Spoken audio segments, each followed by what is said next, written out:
continuing our discussion of Linux heap buffer overflows. We've looked at some simple programs in the past, such as this one, where I allocate a buffer of 32 bytes, I overflow it with strcpy, and then I call free. This program has problems, but I can't easily exploit them. I need something more like this, where I have more than one buffer.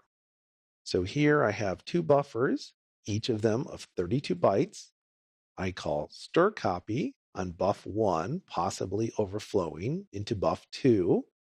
Then I free buff 2, and I've commented out for now the freeing of buff 1. We'll see why later. And then I return 0. So if I go to my shell prompt and I build this, GCC, and I give it the -ggdb for full debugging, give it my input file, my output file, and now if I run it with valid input, it's happy. I should be able to go up to 31 characters. I'm still well under that. It's not dying yet. Let's go 5 characters past. Still good.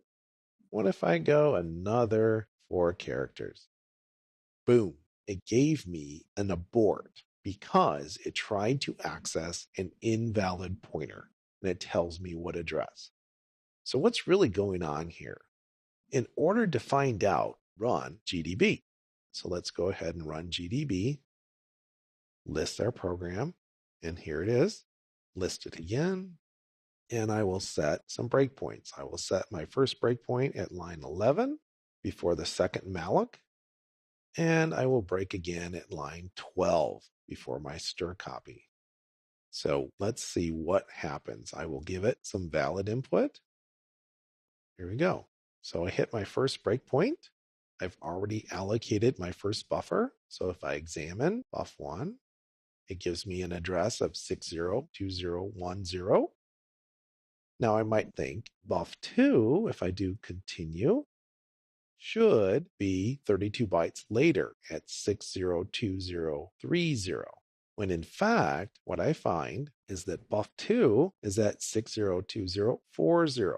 So there are 16 extra bytes in there for some reason. So let's have a look at 40 hexadecimal giant values starting at address 602000. We see before each of our buffers, we have a bunch of zeros and we have this value of 31. And we also notice we have this value of 20FA1. So what's going on there? Well, let's continue. And it says our process exited normally. Let's go back to our listing. So we went through our program and it just exited on us. Let's go ahead and set another breakpoint.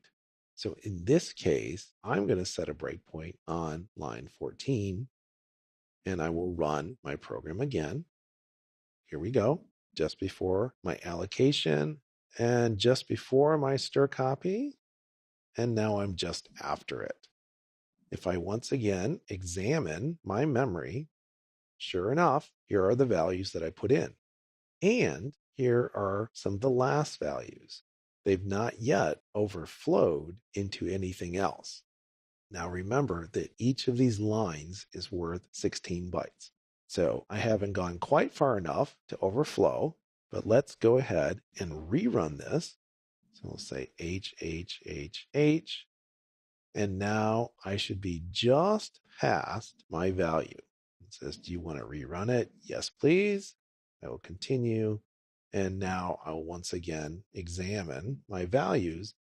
And you can't tell that I've done it, but I've actually overflowed a null character into the end here, to the next set of bytes. So when I say I'm going to continue, let's see what happens. It exits normally because everything's still good. So now let's do something slightly different. List our program, list my breakpoints, and I see that I have breakpoints at 12 and 11 and also at line 14, which has been commented out. So let's see if we stop and examine our program right after we hit the first breakpoint. So let's go ahead and rerun. Now let's examine. We notice that this value is still 3.1, but this value after it is 20FD1. So this value is higher than it was before. Before it was A1 and it was moved down a little bit. So it turns out this value is storing the size to the nearest multiple of 2 for the buffer. And the last bit being 1 indicates that it's a valid value, that this is being used. So if I continue again, I'm going to examine. Notice there's a 3.1 here, and this has been decremented to become 20FA1. So that's the size of this chunk that is currently unused. And that's how Linux takes care of these. Now, let me go ahead and rerun my program. And this time, what I'm going to do is I am going to overrun my values. I can examine my memory. So far, everything's good. Continue. Examine again right before my stir copy. Still good. Continue. And now I get my error saying I received SIG abort, because when I called free, it said, I'm sorry, this is not a valid input because I just walked all over this next value. So notice I overran and this value has gotten zeroed out and it's very unhappy with me. We're going to take a brief break, and when we come back, we will continue our discussions of Linux heap overflows.